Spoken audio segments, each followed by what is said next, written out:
Welcome back to the OTB channel and part 2 in our series looking at the Slackware live installation.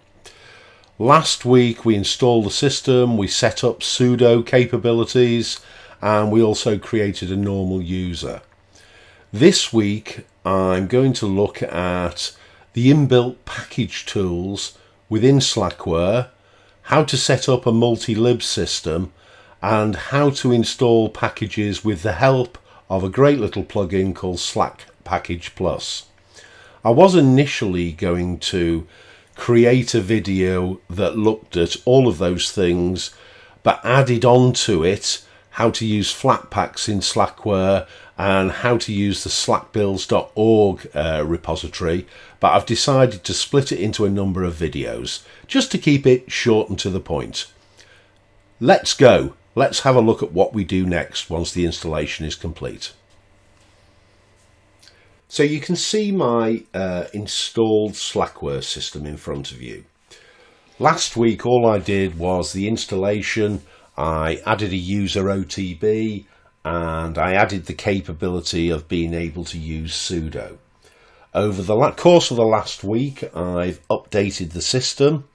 I've installed a number of third-party packages, and I've also played around with the look and feel of it a little bit. It has a different desktop wallpaper, and you can see I'm using Plank, which I actually prefer. Some people may say it looks a little bit like a Mac, but I found it to be to my liking. In terms of additional applications, I've installed the Chromium web browser, I've installed VLC, I've installed Shotcut, Kdenlive, OBS, and even OpenShot video editor. Now I should say this is a virtual machine. I have no intention of actually using this for video editing. However, it was just to see how that worked. So how did I do all this? Well, let's start with how to keep Slackware updated and how to install packages from the official Slackware repositories. We are often told that Slackware does not have a package manager. That's incorrect. Slackware has a number of package managers. Some of them are third party, some of them are native. The package manager that is installed by default is very similar to apt-get, and it's called Slackpkg. This queries an online repository, the Slackware online repository, and it also allows you to search for packages that are not yet installed, as well as uninstalling them should you so wish. It doesn't, however, resolve dependencies, which is one of the main reasons why you are always recommended to install the full Slackware package set. This minimises the problems you're likely to have when installing third-party packages. It also has its own version, I hesitate to say this, but a version of package management similar to Dpkg in Debian. So if you download a package, you can install it simply by using the command install package followed by the package itself, or remove package, or upgrade package. So there are equivalents in Slackware to Dpkg and also to apt-get or apt. So what's the first thing that you need to do? The first thing that you need to do is to check which mirror, if any, is enabled for your Slack package.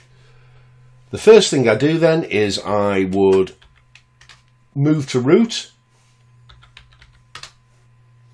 and I would then go to the list of Slackware mirrors, which are present in the etc Slackpkg mirrors file. There we go. And you can scroll down this file and uncomment a single mirror. That's important. It will only accept a single mirror. What you can actually choose here is the stable version, Slackware 14.2, or you can stay with Slackware current, which is what I've done, and I've actually uncommented one of the UK repositories. You can see it there, mirror.bytemark.co.uk, Slackware current. So you save that, and then follow along. The Slackware beginners page on the Slackware site is a great resource. In order to activate the Slackpkg repository, you would start off by issuing the command Slackpkg update gpg, followed by Slackpkg update. After that, you can issue Slackpkg. Oops, my typing's gone all over the place. Slackpkg install new. This will query the online repository to see if there's anything new that needs to be installed. And in this case, we're up to date. From there, you would then issue Slackpkg update all.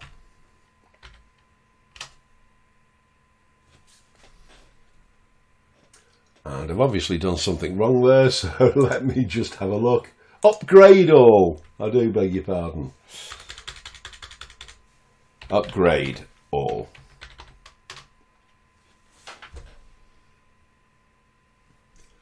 And it's telling me at the moment that there are no packages match the pattern for upgrade, which is absolutely great.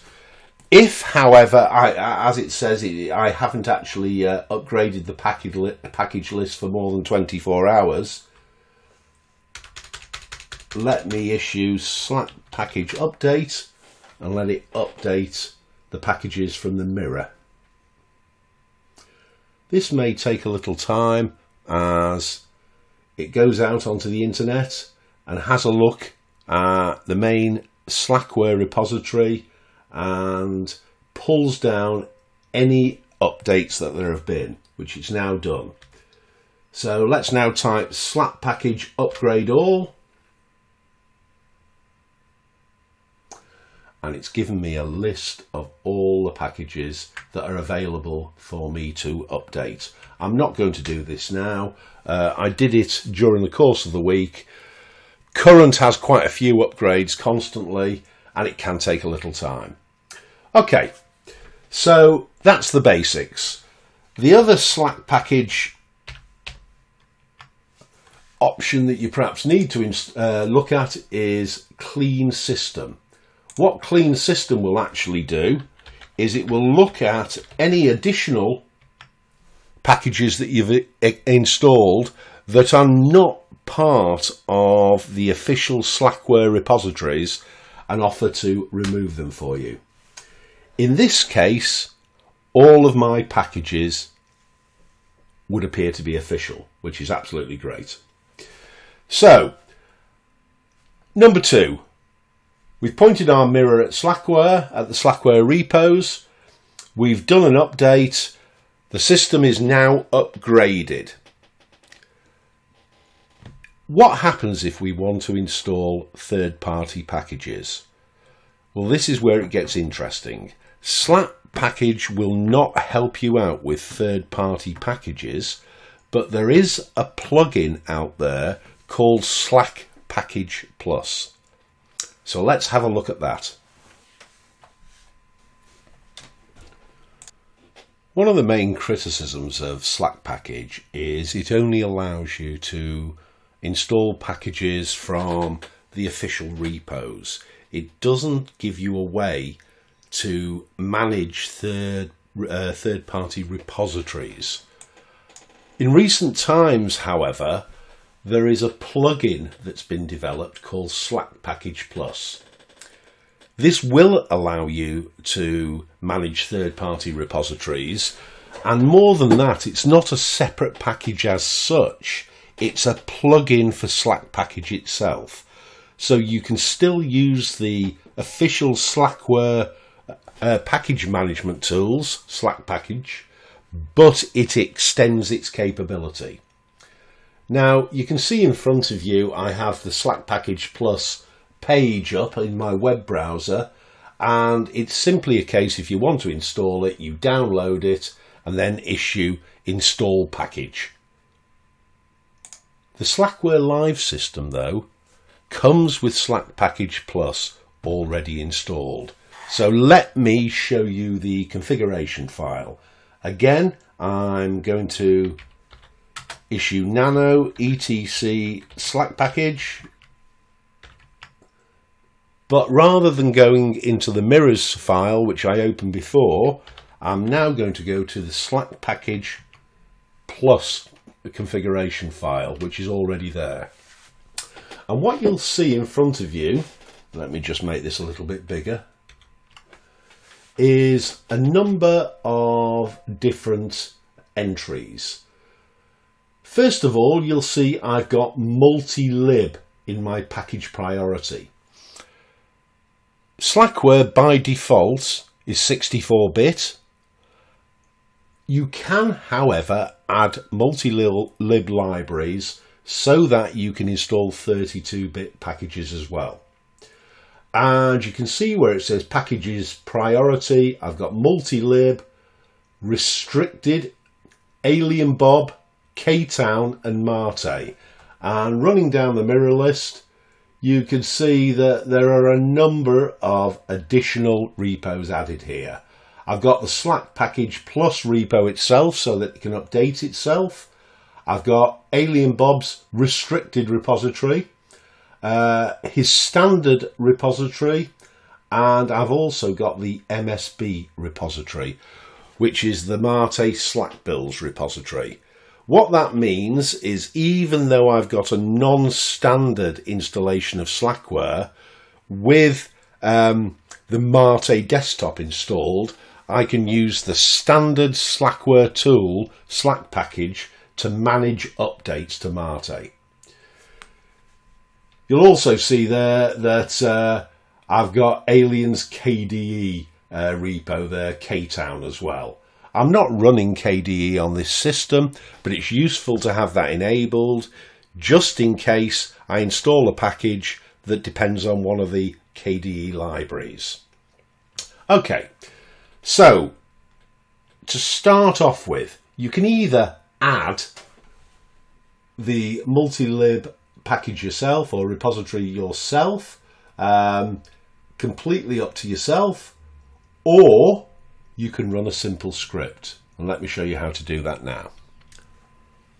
So as I said, if you want to add the multi-lib repository to your Slackpkg Plus configuration, once that's added, you would do Slackpkg update GPG to activate the repo, and then it would be a simple Slackpkg install multi-lib. A simple way to do it though is to simply go to the USR doc Slackpkg Plus directory, and you'll see that I've moved to that on the terminal in front of you, and there at the top you will see a script called setupmultilib.sh. In order to install multi-lib capabilities, simply run that script,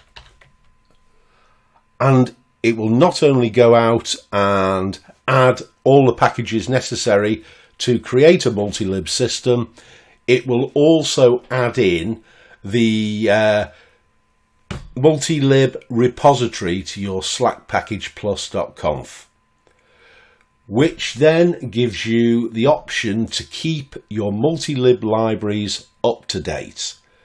The fact that you have also got a Slackpkg Plus configuration installed means that, let me just move to the right directory here,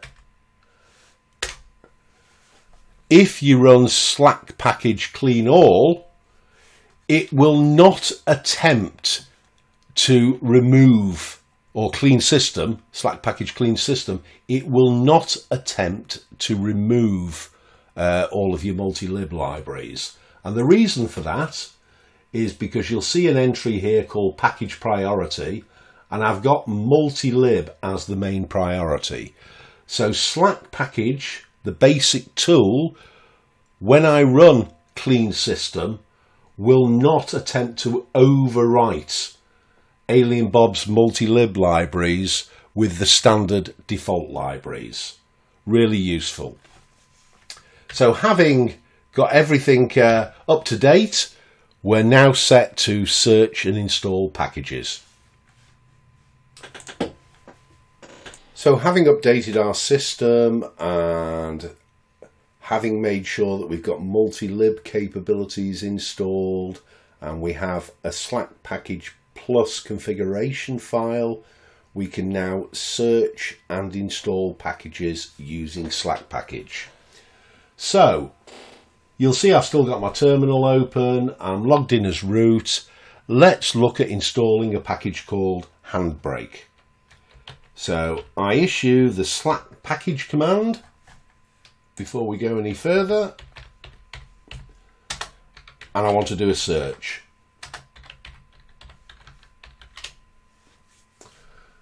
And what you'll see on the terminal is apparently there are two installable packages out there. One in the restricted repository and one in Alien Bob's repository. Which one is chosen will depend on the priority that you have allocated in your Slackpkg plus configuration file. But to install Handbrake, I simply issue the command Slackpkg install Handbrake. When I hit enter, Slackpkg will go off to the relevant repository, download, hopefully a binary, and install it. So let's see what happens. Yes, that package is available in the restricted repository. Click OK. Watch it download.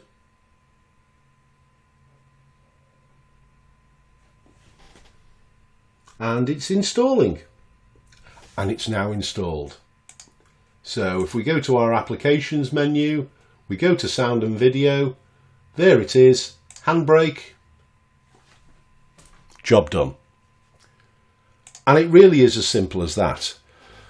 Using Slackpkg though is always about using packages that are in the online repos for Slackware or packages that you have added to your Slackpkg plus configuration file.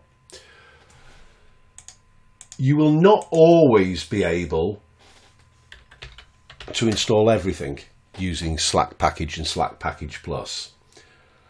And so you need to be aware of another way of managing packages, and that's through the Slackpkg blacklist file. So I'm going to go to that now.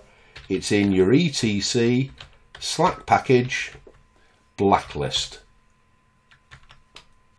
file, and if you open that up, you'll see you have a number of options there. The first thing you'll see is a section which talks about automatic upgrade of kernel packages.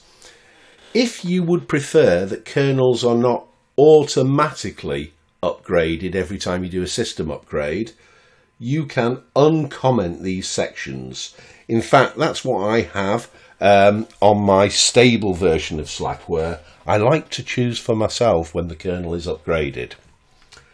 If you download separate packages and use install package to install them on the system rather than using Slackpkg, you will need to blacklist them. If you do not blacklist individual packages that are not part of Slackpkg or Slackpkg plus, if you run a clean system command, Slackware will remove them unless they are in your blacklists file. You'll see I have two entries here at the bottom of this file, the PONS entry and the SBO package entry. I'm going to be talking about those on the next video. But essentially your blacklist file gives you the ability to control what is ignored by Slackpkg. If it's in your Slackpkg plus configuration file, you don't need to worry about the blacklist file. That will manage the whole process. One more thing before I look at finishing this. You are encouraged with Slackware not to blindly upgrade your system as soon as new packages are available, but to always go onto the Slackware website and to look at the changelogs. What you can see in front of you is the changelog for, let me just make this a bit bigger, for the current release, which is what I'm running at the moment. And you'll see a list here of dates and all the individual packages that have been updated on these particular dates. It's up to you to choose what you want to install. If you decide you want everything, well, great. You just upgrade everything with Slackpkg. If you would rather take a more considered view, you can install each of these items individually, and you can use Slackpkg for that. That's all I want to cover today. Next, we're going to move on from updating your system and turning it into a multi-lib system, and we're going to talk about using third-party packages that are not in your Slackpkg Plus configuration. So, having installed the system, post-installation, we've updated the system using Slackpkg, we've installed the plugin Slackpkg Plus, we've created a multi-lib system, and we've now got the capability of using Slackpkg to install from third-party repositories. That's not all we can do, and next week I'm going to look at using the slackbuilds.org repository, and from there look at running Flatpaks within Slackware. I should say a word to start off with. I know there's a little more setting up required when you set up a Slackware system than the likes of Ubuntu or Fedora, but once it's done, and it's well worth the effort. So until next week, have a great weekend. I'll see you then.